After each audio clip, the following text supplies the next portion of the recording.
একজন আল্লাহর ওলি নাম হলো সেরি সাক্তি রহমতুল্লাহ আলাইহি। জোরে বলেন নাম কি? তার এক বন্ধু ছিল কোরআনের হাফেজ।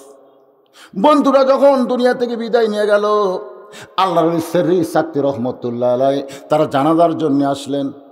জানাজা হয়ে গেল। জানাজার পরে যখন বন্ধুকে কবর দেওয়া হচ্ছে, কবর দেওয়ার পরে আল্লাহ রাসূল বলেছেন, তোমরা তড়িঘড়ি করবা না, কবরের পাশে একটু সময় দিও।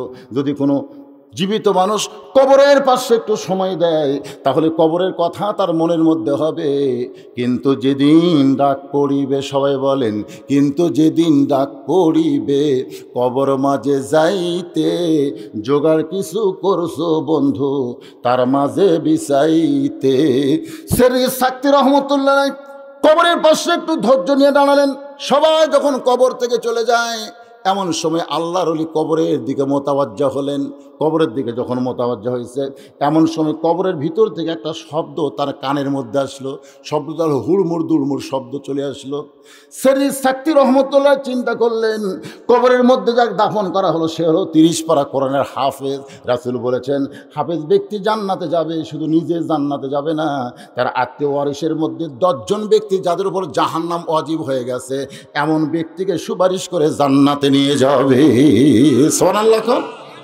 আর সেই হাফেজের কবরে এমন হুড়মুড় দুড়মুড় শব্দ হয় কেন? সবাই কিন্তু চলে গেছে, তিনি কবরের দিকে মোতাবজ্জা হয়ে একটু দাঁড়িয়ে থাকলেন। কিন্তু পরে দেখতে পান ওই কবরের ভিতর থেকে একটা কালো রঙের কুকুর বের হয়ে রওনা দেয়, চলে যাচ্ছে। সেরি সাক্তি চমকে গেলেন। কবরের মধ্যে ভুল করবে একটা মশা মাছি আটকে পড়তে পারে, সেই কবরের ভিতর থেকে এত বড় কুকুর বের হয়ে যায়। তিনি এক দৌড়ে কুকুরের সামনে গেলেন, চিৎকার করে বললেন, কুকুর রে, তুই তো আসলেই কোনো কুকুর না, বল তুই কে? তুই কে বল? মাল্লাহুল মাওলা ফালাহুল কুল। কেউ যখন মাওলার হয়ে যায়, আল্লাহ কুল মাখলুক তার জন্য গোলাম বানায়া দেয়। জোরে কর না সুবহানাল্লাহ। যেই বলছে তুই তো কুকুর না, বল তুই কে? আল্লাহর ওলির সম্মানে আল্লাহ কুকুরের জবান খুলে দিলেন।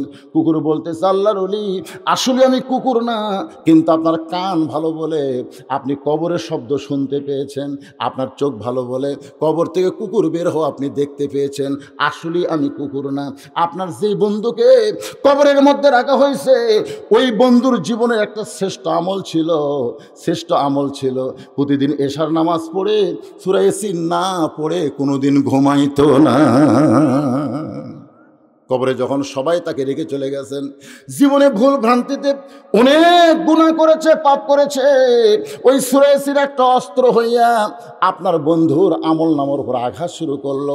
ওই আমল নামার মধ্যে যে খারাপ আমলগুলো ছিল, এই খারাপ আমলগুলো আমি কালো রঙের কুকুর হইয়া কবর থেকে পালায়া যায়। বর্তমানে কোরআনের হাফেজের আমলে আর কোনো পাপ নাই। সুবহানাল্লাহ কর না কেন? অফতিহাত আবওয়াবুহা সালামুন আলাইকুম তিবতুম ফাদখুলুহা খালিদিন। আপনারা মনে করতেছেন তাকে অন্ধকার কবরে রাখছেন, আসলে কোরআনে হাফেজ অন্ধকার কবরে নাই।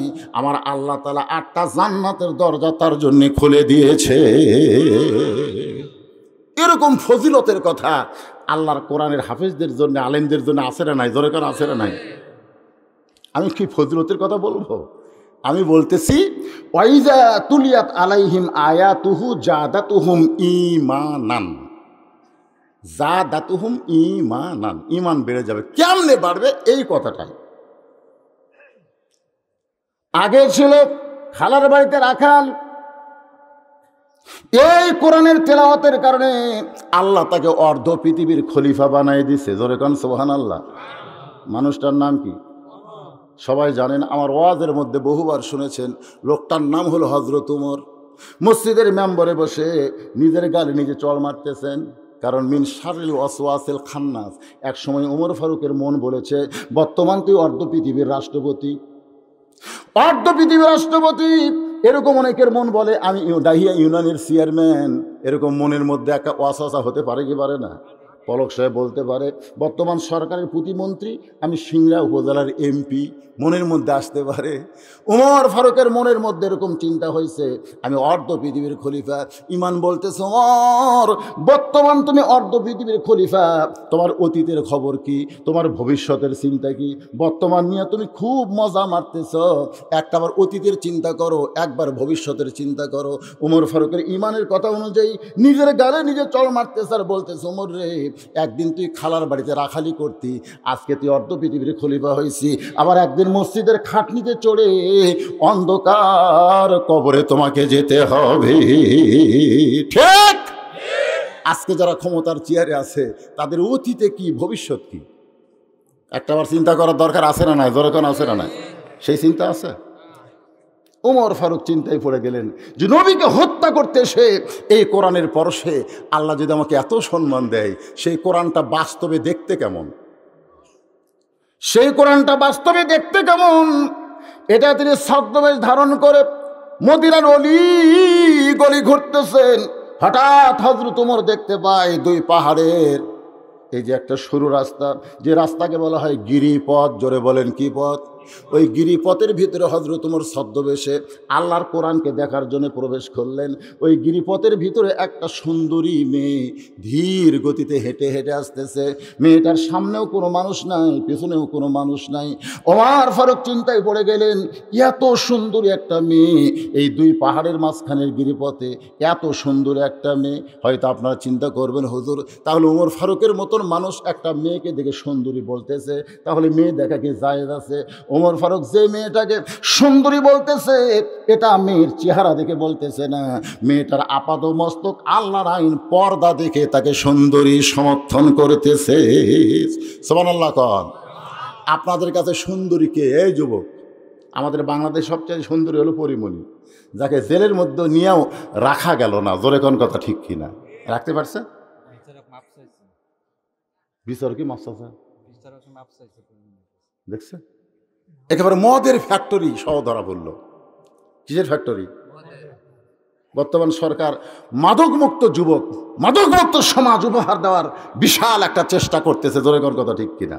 পরিমণি যখন মদ না ধরা পড়লো, পেপার পত্রিকায় যা হলো, মনে হলো কয়েক বছর আর জেল হবে। কিন্তু দেখা গেল কয়েকদিন পরে জেল থেকে ছাড়া পালা হাতত মেহেন্দি দিয়া। জোরে কোন কি দিয়া? এরকম মেহেন্দি দিয়ে দেখালো। জনগণ চিন্তা করলো, কে জেলের মধ্যে মেহেন্দি সাপ্লাই কে দিল? তার মানে বলা গেল পরিমণি জেলে ছিল না, মেহেন্দি দেওয়ার জায়গাতে রাখছিল। জোরে কোন কথা ঠিক কিনা? জেলের মধ্যে থাকে আর সাহস আরো বেড়ে গেল। আমার এলাকার কোনো চোর যদি জেলখানা যাইতো, ওই ডাকাত হয়ে বার হতো। কারণ মুরগি চুরি করে জেলখানাত গেছে, এখন ডাকাতের সাথে আর বিষ না। ডাকাত বলতেছে, তুই কি অপরাধে আসলি? ওই মুরগি চুরি মারছে রাত্রি। আমি হলাম মার্ডার করা আসামি, আমার কাছে কোনো চোরের জায়গা হবে না। ওই পাও ধরা কয়, দাদা এবারের মতন মাফ করেন, খালি বাইরে হয়, খালি বার হয়, এই চুরি করে ঢুকবো না, এখন ঢুকলে আপনার মতন মার্ডার করে ঢুকবো। তো পরিমণি জেলখানার থেকে বের হয়ে ওর একটা জন্মদিবস পালন করলো, জন্মদিবস পালন করলো পুরুষের গ্রামের লঙ্গি পরে। জোরে কন কি পরে? লঙ্গি পরে। সেই লঙ্গিটা আপনারা ধানের ঘাস তুলবার যায় যেমন পরেন, ঠিক সেভাবে পরে একটা ড্যান্স দিল। ওইটা মিডিয়া বাংলাদেশের যুবকদেরকে ভাইরাল করে দেখায় আমাদের যুবকদের মাথা নষ্ট করে যুবকরা বলতেছে পরিমণি আসলেই সুন্দরী।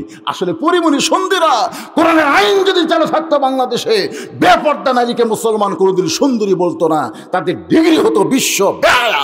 জোরে বলেন কথা ঠিক কিনা? যে বলবো বেপর্দা নারী যারা, আপনারা বলবেন বিশ্ব বেহায়া তারা, বলতে পারবেন না। বেপর্দা নারী যারা, আর পর্দানিশী নারী যারা, বিশ্ব সুন্দরী তারা। যারা পর্দার ভিতরে থাকে, মেয়েরা যদি দেখতে কালো হয়, খাটো হয়, এরপরে আল্লাহর ইসলাম, আল্লাহর কোরআন এদেরকে সুন্দরী বলে। সুবহানাল্লাহ কবেন না? ওমর ফারুক আল্লাহর শুকর আদায় করে মেয়েটার একেবারে যদ্দূর পর্যন্ত যাওয়া যায় নিকটে গিয়ে সালাম দিয়ে বললেন, মা এই নির্জন পথে তুমি একা একা চলতেছ, তোমার সামনেও কোনো মানুষ নাই, পিছনেও কোনো মানুষ নাই, পথটা হলো দুই পাহাড়ের গিরিপথ। এই গিরিপথের মধ্যে তুমি একা একা চলতেছো, তোমার কি কোনো ভয় ডর নাই? ওমর ফারুক বললেন, পথিক তুমি কি হযরত, মেয়েটা বলতেছে, পথিক তুমি কি হযরত ওমরকে চেনো? ওই মেয়েটা বলতেছে, হযরত ওমরকে? পথিক তুমি কি হযরত ওমরকে চেনো? যদি ওমরকে চিনতে তাহলে এরকম বেসাইদা কথা বলতে না। কারণ ওমর যেদিন থেকে কোরআনের আইন দিয়ে রাষ্ট্র চালায়, সেদিন থেকে প্রত্যেকটা মুমিন, প্রত্যেকটা মুসলমান বিশ্বাস করে একমাত্র আল্লাহ ছাড়া অন্য কেউ মুসলমানের কিছু করবে না। জোরে খান না সুবহানাল্লাহ। আল্লাহর কোরআন যখন আমার ভিতরে থাকে, আমার বিশ্বাস দুনিয়ার কেউ আমার কিছু করতে পারবে। ওমর ফারুক বললেন, মা নির্জন পথে তুমি যেই ধীরে ধীরে চলতেছো, আমার মনে হয় তোমার ভিতরে কিছু দুঃখ লুকে আছে। মেয়েটা বলে, পথিক আসলে আমি একজন দুঃখী নারী। আজকে 6 দিন হলে হযরত ওমরকে আমি খুঁজে বেড়াই। আমি আসলে একজন দুঃখী নারী, আজকে 6 দিন হলে হযরত ওমরকে আমি খুঁজে বেড়াই। ওমর ফারুক বললেন, মা ওমর সম্পর্কে তোমার জানা আছে, সে অর্ধ পৃথিবীর খলিফা। তাকে যদি তুমি পাইতে চাও তাহলে দুই পাহাড়ের মাঝখানে খুঁজে পাবে না। তাকে পাইতে গেলে বঙ্গভবন যাওয়া লাগবে, গণভবন যাওয়া লাগবে, সংসদ ভবন যাওয়া লাগবে। কারণ প্রেসিডেন্ট, রাষ্ট্রপতি এরা দুই পাহাড়ের মাঝখানে থাকে না, এদের আলাদা একটা থাকার জায়গা রয়েছে। মেয়েটা বলে, পথিক তুমি জানো না, যেদিন থেকে কোরআন দিয়ে রাষ্ট্র চলবে সেদিন থেকে নেতা খোঁজা লাগবে না, বরং নেতারাই দুঃখী মানুষকে খুঁজে বেড়াবে। আজকে গরিব মানুষ চেয়ারম্যানের কাছে যায়, ভিজিএফ কার্ড নেয়, চেয়ারম্যান খালি মাথা নিচু করে থাকে। গরিব বলে, আমি গরিব, আমার জন্য একটা ভিজিএফ কার্ডের ব্যবস্থা করেন। চেয়ারম্যান বলতেছে, তদন্ত করা লাগবে। কোন গরিব চেয়ারম্যানের কাছে যাবে না, বরং চেয়ারম্যান প্রত্যেকটা পাড়ায় পাড়ায় গরিব খুঁজে বেড়াবে। জোরে কোন কথা ঠিক কিনা? কোন বিধবা, কোন বয়স্ক লোক চেয়ারম্যানের কাছে যাবে না, চেয়ারম্যান খুঁজা খুঁজা বার করবে। যদি কোরআনের সমাজ থাকে তাহলে নেতার কাছে যাওয়া লাগবে না, নেতারাই শুরু করবে। এখন শুরু হচ্ছে ভোটের জন্য, এখন একেবারে ভোটের জন্য সব খুঁজতেছে, ভোটারকে খুঁজতেছে। ঠিক আছে, ঠিক আছে। আমিও তো একটা ইউনিয়নে বসবাস করি, করি না ভাইজান? শতভাগ, ঠিক আছে, শতভাগই তো পাবে, শতভাগতে পাচ্ছে, কিন্তু তাদেরকে খুঁজে বার করবে কে? মেয়েটা বলতেছে যে আমার বিশ্বাস, আমি 6 দিন হলে ওমরকে খুঁজতেছি, আমার বিশ্বাস আর 1-8 দিনের মধ্যেই পাবো। কয়দিন? ওমর ফারুক বললেন, মা আমি হইলাম সেই ওমর। সঙ্গে সঙ্গে মেয়েটা বলতেছে, আপনি যদি সেই ওমর হন তাহলে চোরের মতন একা একা কেন ঘুরতেছেন? আপনার সামনেও কোনো চামচা নেই, পিছনেও কোনো চামচা নেই, অর্ধ পৃথিবীর খলিফা হইয়া একা একা কেন ঘুরতেছেন? আপনার আশেপাশে পুলিশ নাই, র্যাব নাই, অর্ধ পৃথিবীর প্রেসিডেন্ট সুবহানাল্লাহ খান, এই চোরের মতন একা একা কেন ঘুরতেছেন? ওমর ফারুক বললেন, মা আমার চামচা পালার মতন এত অর্থ আমার নেই, চামচা পালবার গেলেও কিন্তু টাকা লাগবে। জোরে কোন কথা ঠিক কিনা? যখন দেখবেন কোন নেতার আশেপাশে লোক বেশি থাকে, বুঝবেন ওই নেতা মারে বেশি। আসলেই তাই, কারণ না মারলে ওই এতগুলো পালে কি দিয়ে। আর যখন দেখবেন কোন চেয়ারম্যানের সাথে চৌকিদারও নাই, তখন বুঝবেন এই হলো সলিড মার্ক লোক। জোরে কোন কথা ঠিক কিনা? ওয়ালা রাব্বিহিম ইয়াতাওয়াক্কালুন, কেবলমাত্র ভরসা আছে কার উপর? আল্লাহই তার বডিগার্ড হয়ে যাবে। যেটা বলতেছিলাম, 1 নম্বর জন্মসূত্রে আমরা মুসলমান, 2 নম্বর বিশ্ব নবীর উম্মত, 3 নম্বর কোরআন পেয়েছি হেদায়েতের খোরাক হিসাবে। এই জন্য জবান খুলে সকলে বলে আলহামদুলিল্লাহ। সেই কোরআনে আল্লাহ বলতেছেন, ইন্নামাল মুমিনুনা আল্লাযিনা, মুমিন কারা? এদিকে তাকান, এদিকে তাকান, মুমিন কারা? পাইকারে হারে সবাই, আমাদের মধ্যে যারা বসে আছে আমরা মুসলমান, কিন্তু মুমিন সবাই না। মুসলমান দাবি করতে পারি সবাই, কিন্তু সবাই মুমিন না। আমাদের মধ্যে এমনও মানুষ আছে আল্লাহরে ধন নবীরে দিয়া, আল্লাহ গেছে গায়েব হইয়া, নবীর ধন খাজানিয়া শুয়া আছে আজমিরে, কেউ ফিরে না খালি হাতে, খাজারে তোর দরবারে। এইটা যে বিশ্বাস করবে সঙ্গে সঙ্গে তার ঈমান নষ্ট হয়ে যাবে। এরকম কিছু মুসলমান আছে না নাই? যেরকম আছে না নাই? আমার দয়াল বাবার দরবারেতে কেউ ফিরে না খালি হাতে। এরকম আছে না নাই? এরা মুসলমান আছে কিন্তু ঈমান নাই। যেরকম কি নাই? ঈমান নাই। আপনারা বলেন তো, শুধু মুসলমান হলে চলবে না ঈমান থাকা লাগবে? ঈমান জিনিসটা কি এইটা বোঝানোর জন্য বলা হচ্ছে ইন্নামাল মুমিনুনা আল্লাযীনা। মুমিন কারা? কারা মুমিন? আল্লাহ বলতেছেন মুমিনদের এক নম্বর গুণ হলো ইযা যুকিরাল্লাহু ওয়াজিলাত কুলুবুহুম। যখন তারা আল্লাহর জিকির করবে, এই জিকির করার ভিতরে তাদের অন্তরের মধ্যে জালজালা, জালজালা মানে কম্পন সৃষ্টি হয়ে যাবে। জোরে কোন সুবহানাল্লাহ। এই জিকির মানে কোন জিকির?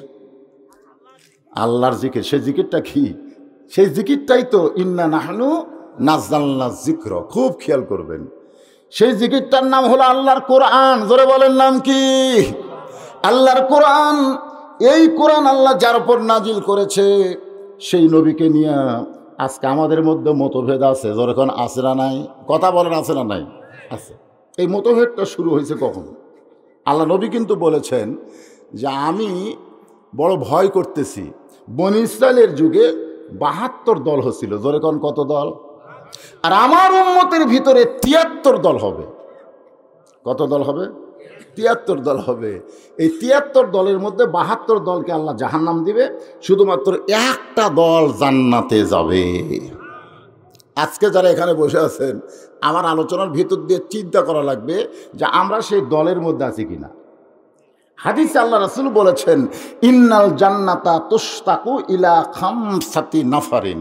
নিশ্চয় ৫টা দলের জন্য আল্লাহর জান্নাত আশা করে আছে। জোরে কোন সুবহানাল্লাহ। নাফারিন মানে কি? দল। কয় দল?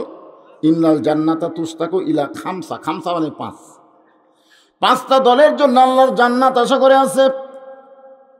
এক নম্বর দল হলো তালিয়াল কোরআন ওয়া ইযা তুলিয়াত আলাইহিম আয়াতুহু জাদাতুহুম ঈমানা। ২ নম্বর বৈশিষ্ট্য হলে শোনেন, যখন তাদের সামনে এ কোরআনের তেলাওয়াত করা হবে, যখন কি করা হবে, তখন তাদের ঈমান বেড়ে যাবে। আচ্ছা, ঈমান বাড়া মানে কি? বর্তমানে আমাদের বাংলাদেশের কথা বলি, আমাদের বাংলাদেশে দিন দিন ঈমান বাড়তিছে না কমতিছে? কথা কয় না। মুকুট মাস্ক দিয়ে মসজিদের মধ্যে ঢুকতেছে। মুকুট মাস্ক, মুকুট কি? মা আয়েশা বললেন ইয়া রাসূলুল্লাহ, আমি যখন নামাজ পড়বো আমাকে কি ভয় পড়তে হবে? রাসূল বললেন মেয়েরা যখন নামাজ পড়বে, মেয়েরাও মুখমণ্ডল খোলা রেখে নামাজ পড়তে হবে। মুখ ঢাকা মেয়েদেরও নামাজ হবে না। আর এখন গেলে কতগুলো মরদ মুখ ঢাকা নামাজ পড়ে মসজিদের মধ্যে ঢুকতেছে, ওই মুখ ঢাকা অবস্থায় দোয়া পড়তেছে আল্লাহুম্মা ফতাহলি আবওয়াবা রহমাতিক। মুখ ঢাকা যারা দোয়া পড়তেছে এরকে মুসলমানিত্ব থাকলেও ঈমান নাই। কেন নাই? আল্লাহ বললেন ফালিয়াবুদু রাব্ব হাযাল বাইত আল্লাযী আত'আমাহুম মিন জু'ইন ওয়া আমানাহুম মিন খাউফ। এই যে কোরআনের সূরা কুরাইশ সবাই জানেন, ছোট্ট সূরা। এই সূরায় আল্লাহ বলতেছেন এই ঘরের মালিকের যারা গোলামি করবে, ইবাদত করবে, ইবাদত করার কারণে তাদেরকে 2টা পুরস্কার দুনিয়াতেই দেওয়া হবে। ১ নম্বর পুরস্কার হলো তাদের রেজেকের কোনো পেরেশানি থাকবে না। কিসের পেরেশানি? রেজেক নিয়ে কোনো পেরেশানি থাকবে না। আজকে আমাদের অনেকের পেরেশানি আছে না নাই? অনেক কিছুই থাকার পরেও পেরেশানি আছে। আল্লাহ বলতেছেন এই ঘরের মালিকের যারা গোলামি করবে তাদের রেজেকের কোনো পেরেশানি থাকবে না। আর 2 নম্বর পুরস্কার হলো যাবতীয় ভয় থেকে আল্লাহ তারে পুরাপুরি নিরাপত্তা দিয়া দিবে। এখন আপনারা বলেন করোনা ভয় না আল্লাহ ভয়? কথা কয় না। করোনার ভয় কিন্তু যমুনা ফিউচারের মালিক, যমুনা ফিউচারের মালিক ঢাকার একজন শ্রেষ্ঠ ধনী, ইনি জানবে, ঢাকায় থাকে। উনি সবসময় গ্লাসের মধ্যে থাকতো, হাতত গ্লোভস, মুখত মাস্ক, যখন খাইতো সেই সময় একা একা খাইতো, মনে করতেছিল করোনায় মরবে, করোনায় মরবে। কিন্তু ওর কাছে আজরাইল খাড়া হলো। যখন কে খাড়া হলো? ও কিন্তু বলতেছে আমার করোনা হয়নি। আজরাইল বলতেছে করোনা না হইলে কি হবে, মৃত্যু তো। হায় হায় হায়, আমি করোনার ভয়ে মরার কথা ভুলেই গেছি। মানে করোনার ভয়ে কিসের কথা ভুলে গেছে? কথা কয় না, কিসের কথা? মৃত্যুর কথা ভুলে গেছে। একটু খেয়াল করবেন। ওয়াইজা তুলিয়াত আলাইহিম আয়াতুহু যাদাতুহুম ঈমানা। এই কোরআন যখন তেলাওয়াত করা হবে, এই তেলাওয়াতের কারণে আল্লাহ তাদের ঈমান বাড়ায় দেবে। সাহাবীরা বললেন, ইয়া রাসূলুল্লাহ, এই তেলাওয়াত মানে কি? এই তেলাওয়াত মানে কি? আমরা বাংলার মুসলমান মনে করি তেলাওয়াত মানে হলো কোরআন পড়া। আমরা মনে করি তেলাওয়াত মানে কোরআন পড়া, এইটুকুই মনে করি না? আচ্ছা, তেলাওয়াত করলে কোরআন পড়লে ইমান বাড়ে, এ কথা আপনাকে কে কইছে? গিরিশচন্দ্র সেন কোরআন পড়েছে, জানেন আপনারা? হিন্দুদের মধ্যে একজন ছিল, সে গিরিশচন্দ্র সেন কোরআন পড়েছে, কোরআনের বাংলা অর্থ পর্যন্ত লিখেছে, কিন্তু মরার সময় রাম রাম করে মরে গেছে। তাহলে কোরআন পড়লে কি ইমান বাড়ল? আমার এলাকার কয়েকজন মুরব্বী ছিল, ছোটবেলায় দেখছি, কোনো মানুষ মরলেই বলতো আলহামদুলিল্লাহ। মানুষ মরলে কি বলতো? বলা লাগবে কি? ইন্নালিল্লাহ। কিন্তু ওরা বলতো আলহামদুলিল্লাহ। তা আমি এক মুরব্বীরে জিজ্ঞাসা করছিলাম ছোট অবস্থায় যে আলহামদুলিল্লাহ খেলো কখন? বলে মরেও না, আমাকে দাওয়াতও হয় না। মরলে আমরা দাওয়াত পাই কমপক্ষে 5টা আইটেম। কয়টা আইটেমের দাওয়াত? প্রথম কলমা খাওয়া দাওয়াত, তারপরে 3 দিন 5 দিন এইরকম দাওয়াত হয়। তো ওনার দাওয়াত কেন পাই আমি জিজ্ঞাসা করলাম। বলে আমরা কোরআন পড়ি, কোরআন পড়ে খতম দেই। ওরা 10 জন, কেউ মরলেই ওরা 10 জন যায়, 3 পারা করে ভাগ করে নেয়। এরকম ঝুঁকা ঝুঁকা 3 পারা করে পড়ে সবাই বলতেছে 30 পারা হয়ে গেল। এখন 2 হাত তুলে দোয়া করতেছে, আল্লাহ যে লোকটা আমাকে দাওয়াত দিল, আমাদের পিছনে হাজার হাজার টাকা খরচ করলো, আল্লাহ এই লোকটার বাবা মরে গেছে, ওর বাবার রুহে এই সওয়াবগুলো দিয়ে দাও। এভাবে একটা দোয়া করে দিল। ফেরেশতা বলতেছে, আল্লাহ এই দোয়া কবে থেকে আবিষ্কার হলো? কারণ তোমার রাসূল বলেছে যে ব্যক্তি কোরআন পড়বে প্রতি অক্ষরে আল্লাহ তাকে 10টা করে নেকি দিবে। এটা হলো হাদিসের কথা। প্রতি অক্ষরে কয়টা করে? তো ওরা কোরআন পড়তে পড়তে নেকি লেখা শেষ, মানে পড়াও সারা, ওরকম নেকি দেওয়াও সারা। তো এরা যে আবার সালাম দিচ্ছে, এই হাদিসটা কোথায় পেলে? সালাম দেওয়ার হাদিস, যে এই কোরআন আমি পড়বো আর উমুকের নেকি পাবে, এই হাদিসটা কোথায় আছে? আল্লাহ বললেন, ফেরেশতারা তোমরা সাক্ষী থাকো, আমি আল্লাহ ঘোষণা করে দিলাম, মরা মানুষের জন্য কোরআন নয়, জীবন্ত মানুষের জন্য কোরআনকে হেদায়েত স্বরূপ প্রেরণ করা হয়েছে। মরা মানুষের জন্য কিন্তু না। এটা কোন মানুষের জন্য? জীবিত মানুষের জন্য। আমরা যারা এখানে বসে আছি একটু শোনেন। এই তেলাওয়াত মানে কোরআন পড়া, তেলাওয়াত মানে কোরআন বোঝা, তেলাওয়াত মানে কোরআন মোতাবেক নিজের জীবনকে পরিচালনা করা। আজকে আমাদের বাংলাদেশে কোরআনের ওয়াজ শোনা হচ্ছে। আমরা বক্তারা কিছু কোরআনের ফাঁকে ফাঁকে আয়াত কই, আর সে আয়াতের আবার এক এক বক্তা এক এক দলের, ঠিক কিনা বলেন? দেখবেন একই মঞ্চে দেখবেন 2 বক্তা 2 রকম কথা বলতেছে, 2 রকম কথা বলতেছে। কোনো বক্তা যখন জিকিরের কথা বেশি বলে, তখন সাধারণ লোক যায় আর কয় এই বক্তা মনে হয় সর মনে হবি রে, আশায়নি খালি জিকির জিকির ওয়াজ করছে। কোনো বক্তা যখন ফজিলতের ওয়াজ করে, তখন শ্রোতারা যায় আর কয় এই বক্তা তাবলিগ করে, তাবলিগ না করলে এত ফজিলত তো ওয়াজ করবে না। কোনো বক্তা যখন আন্দোলনের ওয়াজ করে, একেবারে জেহাদ জেহাদ জেহাদ চাই, জিয়াদ করে মরবার চাই, এইরকম ওয়াজ যারা করে, যেমন সে শ্রোতারা কয় এটা জামাত ইসলামে হবি রে। মানে শ্রোতারাই বুঝবার পরে কোন বক্তা কোন দল করে, ওয়াজ শোনার কারণে। কথাক্ষণ ঠিক কিনা বলে? তো এই কোরআন শরীফ কি এরকম? কিন্তু আমাদের এরকম হওয়ার কারণ কি? কারণ হওয়ার পিছনে কারণ হলো 5 কানা হাতি দেখবার গেছে। কয় কানা? 5 কানা হাতি দেখবার গেছে। আপনারা বলেন তো, কানা কোনোদিন দেখবার পারে? তারপরে দেখবার গেছে। তো 1 কানা হাতির পাও ধরে বলতেছে হাতি থমের মতন। হাতি কার মতন? হাতির পাও ধরে বলতেছে হাতি থমের মতন। আর 1 কানা হাতির গায়ে হাত দেয় বলতেছে এই মিথ্যা কথা বলিস কেন, হাতি পাহাড়ের মতন। মানে গাওলার টিচারকে হাতি পাহাড়ের মতন। আর একজন হাতির ন্যাস ধরে বলতেছে তোরা 2 জনে মিথ্যাবাদী, হাতি হলো দড়ির মতন। মানে ন্যাসি কোন, হাতির ন্যাসি কোন। একজন হাতির কান ধরে বলতেছে তোরা 3 জন মিথ্যাবাদী, হাতি হলো কুলার মতন, যেইটা দিয়ে ধান চাড়ে, নাম কি? কুলার মতন। আপনার বলেন তো কোনো কানার কথার সাথে কোনো কানার কথার মিল আছে? কিন্তু সব কানা যেটা বলতেছে এটা কি মিথ্যা বলতেছে?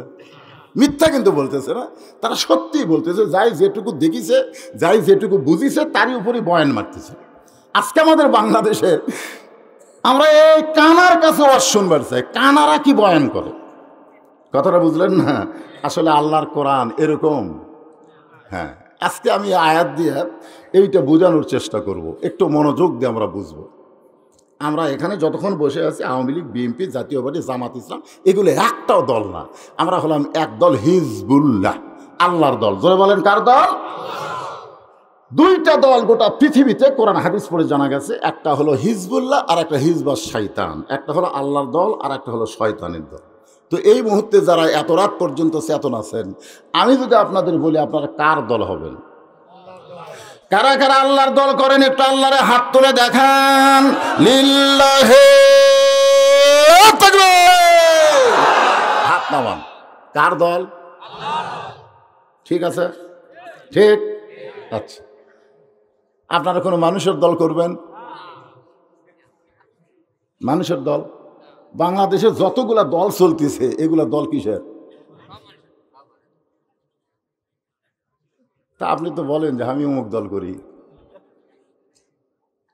শোনেন, 5টা দলের জন্য আল্লাহর জান্নাত আশা করা আছে, এটা নবীর হাদিস। কার হাদিস? নবীর হাদিস। তার মধ্যে 1 নম্বর দল কি? তালিয়াল কোরআন, যারা কোরআন তেলাওয়াত করে। সেই তেলাওয়াতটুকু আপনাদের সামনে উপস্থাপন করতেছে। ওয়াইজা তুলিয়াত আলাইহিম আয়াতুহু জাদাতুহুম ঈমানা। শেষের কথা হলো ওয়া আলা রাব্বিহিম ইয়াতাওয়াক্কালুন। মুমিনদের 3 নম্বর বৈশিষ্ট্য হলো তারা সর্বসাকুল্যে ভরসা করে কার উপর?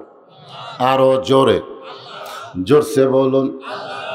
আচ্ছা, আপনারা যা আল্লাহ আল্লাহ করতেছেন এটা কি অন্তর থেকে বলতেছেন না মুখ দিয়ে বলতেছেন? অন্তর থেকে। তাহলে একটা আয়াত পড়ি, দেখেন তো আয়াতের সাথে আমাদের অন্তর মিলে কিনা। আল্লাযী খলাকাল মাউতা ওয়াল হায়াতা লিয়াবলুয়াকুম আইয়ুকুম আহসানু আমালান ওয়া হুয়াল আজিজুল গফুর। সামনে থেকে মুরব্বী আল্লাহু আকবার কয়, বাদ বাকি আপনারা কইেন না, কর দরকার নেই। রাসূল বলেছেন 3টা তসবিহ অনায়াসে যার জবান দিয়ে প্রকাশ পায়, সে যত পাপ করুক না কেন মরার সময় সে মুসলমান হয়ে মারা যায়। কয়টা? 3টা। তার মধ্যে একটা হলো সুবহানাল্লাহ, একটা হলো আলহামদুলিল্লাহ, আর একটা হলো আল্লাহু আকবার।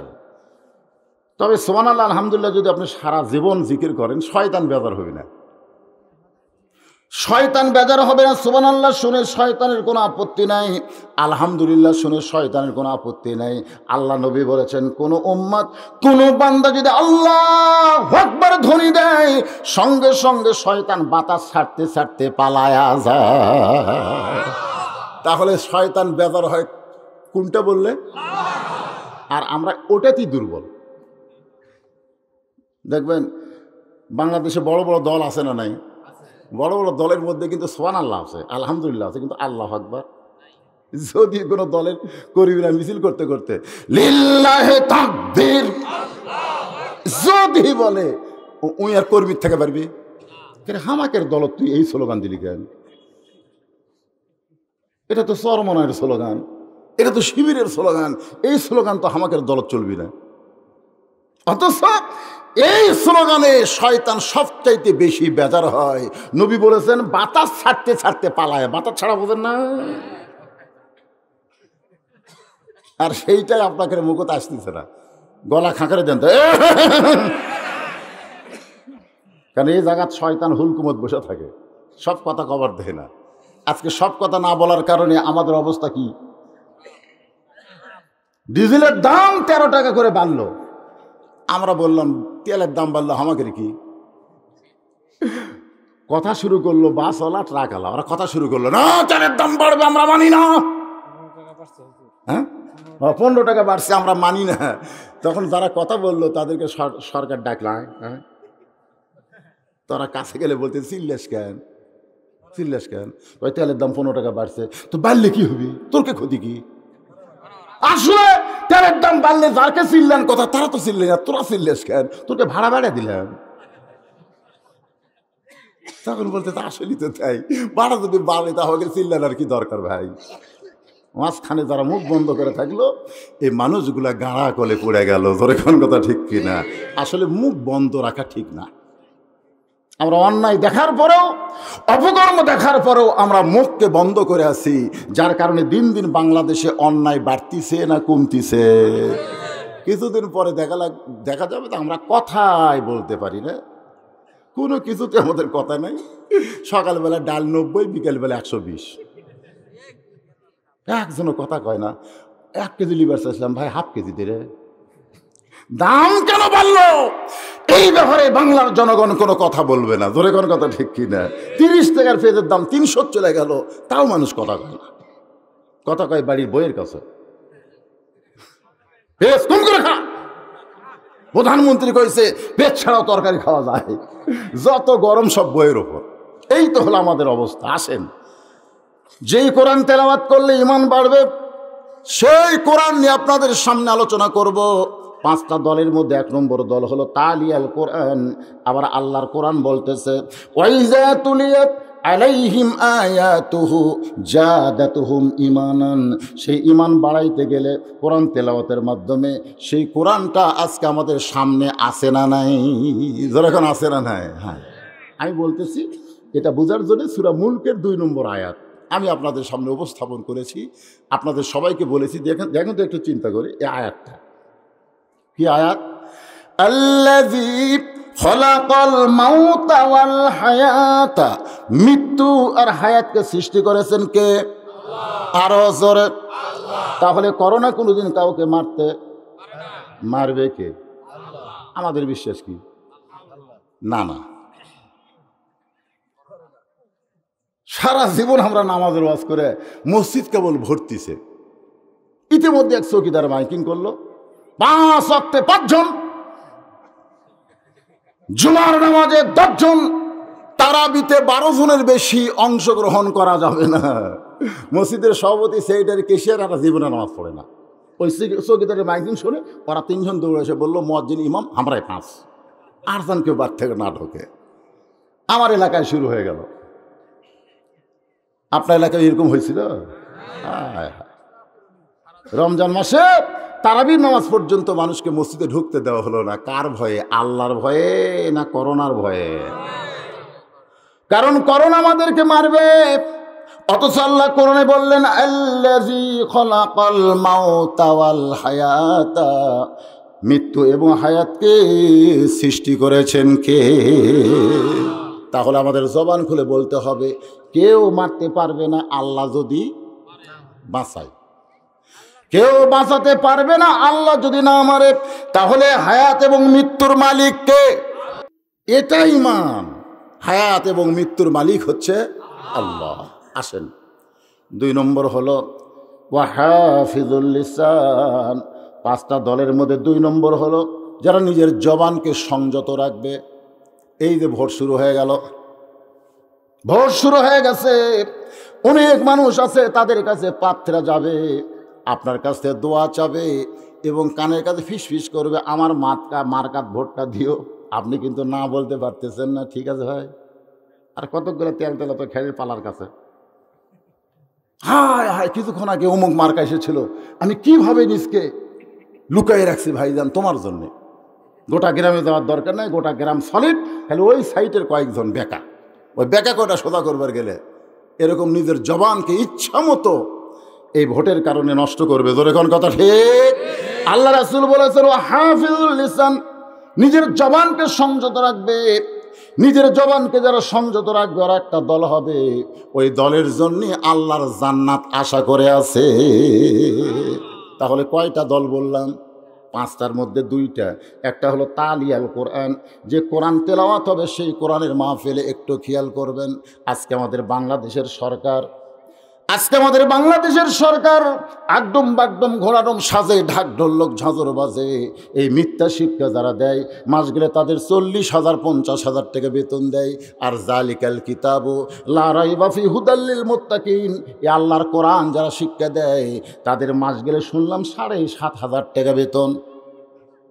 আপনাদের হাফেজ সাহেবের কাছ থেকে শুনলাম, ভাই হাদিয়া কত? বেতন তো কয় যাবে না, হাদিয়া 7,500। আপনারা বলেন তো, হাফিজ সাহেবের জন্য কি আলাদা কোনো বাজার আছে? প্রাইমারি মাস্টারের জন্য কি আলাদা কোনো বাজার আছে? একই বাজারে দুইজন একই দামে কিনা লাগে, একজন 40 পায়, একজন মাত্র 7,500 পায়। অথচ আল্লাহ নবী বলেছেন, খায়রুকুম মান তাআল্লামাল কুরআনা ওয়া আল্লামা, ওই ব্যক্তি হলো পৃথিবীর সবচাইতে দামি যে আল্লাহর কোরআন শিখেছে এবং অপরকে কোরআনের শিক্ষা দেয়। এই হিসাবে আমাদের বাংলাদেশের প্রাইমারির চাইতে হাফিজি মাদ্রাসার গুরুত্ব কম না বেশি? কথা কয় না, কেউ কয় কম, কেউ কয় বেশি। না না, আমি যে হাদিসটা বললাম, খায়রুকুম মান তাআল্লামাল কুরআনা ওয়া আল্লামা, ওই ব্যক্তি হলো পৃথিবীর সবচাইতে সম্মানী যে কোরআন শিখেছে এবং অপরকে কোরআনের শিক্ষা দেয়। এই হিসাবে হাফেজের দাম কম না বেশি? আরো জোরে। কিন্তু আমাদের বাংলাদেশে কম হওয়ার কারণ কি? এই কারণটাই আপনাদের সামনে এখন উপস্থাপন করা হবে। কারণ আমাদের বাংলাদেশে মানুষ কোরআন শোনে কিন্তু কোরআনকে গ্রহণ করে নাই। যদি বাস্তবে আল্লাহর কোরআনকে গ্রহণ করত তাহলে আমাদের বাংলাদেশটা কেমন হইতো? সোনার বাংলা। আমরা কিন্তু বলি, সেদিন ষোড়শী নির্জন পথে যাবে, কোনো জন কটু কথা কবে না, পথে আর প্রান্তরে সম্পদের মোহে পড়ে খুন আর হাজানি হবে না। আমার জামাই ওয়াজ করছে, আমি ঘরে থেকে শুনছি। আমি এখানে আসার সময় শুনলাম বহু মেয়েরা এসেছে। বহু মেয়েরা কি শুনতে আসে নাই? কথা কোন আসে নাই? আমার কথাকে আপনারা বুঝতে পারতেছেন না? বহু মেয়েরা এসেছে। এর জন্য এই গানটা আমি মেয়েদের জন্য বললাম। সেদিন ষোড়শী, ষোড়শী মানে কি? 16 বছরের মেয়ে, 17 বছরের মেয়ে, যেটা জুয়ান বুড়া সবাইকে পাগল করে দেয়। একটা বুড়ো মানুষও কিন্তু যুবতী মেয়ের দিকে ফিল করে বারবার তাকায়, যখন তাকায় না। সেই জন্য বলা হচ্ছে, সেদিন ষোড়শী নির্জন পথে যাবে, কোনো জন কটু কথা কবে না, পথে আর প্রান্তরে সম্পদের মোহে পড়ে খুন আর রাহাজানি হবে না। সবাই বলেন, যদি মেনে চলি কোরআন, যদি আমরা পড়ি কোরআন, পড়ার কথা না, যদি মেনে চলি কোরআন আর রাসূলের বিধান, সকলে শান্তিতে থাকবে, বাংলার আকাশে কলেমার পতাকা যেদিন দুলবে। আপনারা বিলের মানুষ কি ভাবতেছেন? ধানের দাম বেশি? আপনাদের ধানের দাম কত? কথা হয় না, 1400। মাশাআল্লাহ, ধানের দাম বেশি, কিন্তু একজন বলতেছে কারো বাড়িতে নাই। যখন কম ছিল তখন বিক্রি হয়ে গেছে, এখন দাম বাইরে গেছে। মানে বর্তমান বাংলাদেশে বাজার নিয়ন্ত্রণ নাই। যখন কথা ঠিক কিনা? আসুন আল্লাহর কোরআন তেলাওয়াত নিয়ে, কোরআন নিয়ে, হাফিজি মাদ্রাসা নিয়ে আমি আপনাদের সামনে আজকের আলোচনা। বিষয়টা হলো, ইন্নামাল মুমিনুনা আল্লাযীনা ইযা যুকিরাল্লাহু ওয়াজিলাত কুলুবুহুম ওয়া ইযা তুলিয়াত আলাইহিম আয়াতুহু জাদাতুহুম ঈমানা ওয়া আলা রাব্বিহিম ইয়াতাওয়াক্কালুন। এই বিষয়টা আপনাকে জানাই দিলাম। এখন আলোচনা শুরু হবে। এতক্ষণ পর্যন্ত যে পেঁচালগুলো পারলাম, কি লক্ষ্য করে? আরো জোরে বলেন। এই পেঁচালগুলো পাইলে এখন আপনাদের সামনে এই কোরআন নিয়ে আলোচনায় আসতেছি। ভাইজান, একটু সবাই ধৈর্য নিয়ে কথাগুলো শুনবেন। মদিনার মরুভূমিতে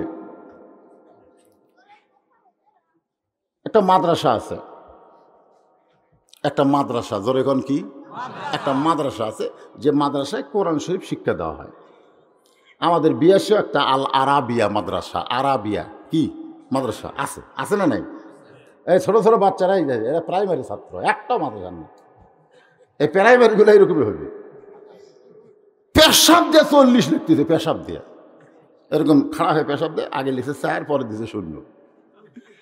আমি তো জীবনে করে দেখিনি পেশাব দিয়ে কেউ লেখে, যে মারছে দৌড়। আমি দৌড়ে গিয়ে ধরে বললাম, তুই কি করলি? তুই কোথায় পড়িস? ক্লাস 2-এ পড়ি। তো পেশাব দিয়ে 40 লিখেন। ও আমারে বলতেছে, চাচা আজকে পেশাব কম তো এই জন্য 40 লিখছি। আমি নিয়ত করছি 100 লিখবো, 100 মানে 1 লেখা 2 শূন্য পর্যন্ত তোর পেশাব যেন হয়। আমি বললাম, পেশাব কেমনি করা লাগে? তোদের শিক্ষক তোদের শিখায় নাই, কেমনে পেশাব করা লাগে? ও তখন বলে, চাচা আমি প্রাইমারির পেশাবখানা যাই, দিকে আমার স্যার খাড়া হয়ে পেশাব করে, যার শিক্ষক দাঁড়ায় পেশাব করে, তার ছাত্র তো পেশাব দিয়ে 40 লিখবেই। ঠিক কিনা বলেন? আমার মাদ্রাসার আব্দুল্লাহ পেশাব করতে গিয়ে গলা খাঁকারি দেয়। আব্দুল্লাহর জিজ্ঞাসা করা হলো, গলা খাঁকারি কেন দিলা? আব্দুল্লাহ বলে, হুজুর আপনি জানেন না, ওই ব্যক্তির কবরে সবচেয়ে বেশি আযাব হবে যে পেশাব থেকে পবিত্র হয় না। মাত্র 7 বছরের বাচ্চা কবরের চিন্তা করে। আমি বললাম, তাহলে কাশার কারণ কি? বলে, পেশাব শেষ হওয়ার পরে আমার মনে হলো পেশাব আটকে আছে, আমি গলা খাঁকারি দিয়ে আঙ্গুল দিলাম, সামান্য বের হয়েছে, আবার গলা খাঁকারি দিয়ে আঙ্গুল দিলাম, বের হয় নাই, পানি খরচ করলাম, এখন অজু করব। আব্দুল্লাহর অজু কেন করবি? বলে, হুজুর আপনি জানেন না, যেই কোরআন আমরা পড়ি সেই কোরআন ধরতে গেলে নিজের শরীর পবিত্র করতে হয়। সুবহানাল্লাহ, জোরে কর। আমি সেই কোরআন থেকে যেটা ধরবার গেলে যোগ্যতা লাগে, পাইকারি হারে সবাই ধরতে পারে না, নিজের শরীর আগে পবিত্র করো, তারপরে কোরআন স্পর্শ করা লাগবে। জোরে কর, কত ঠিক?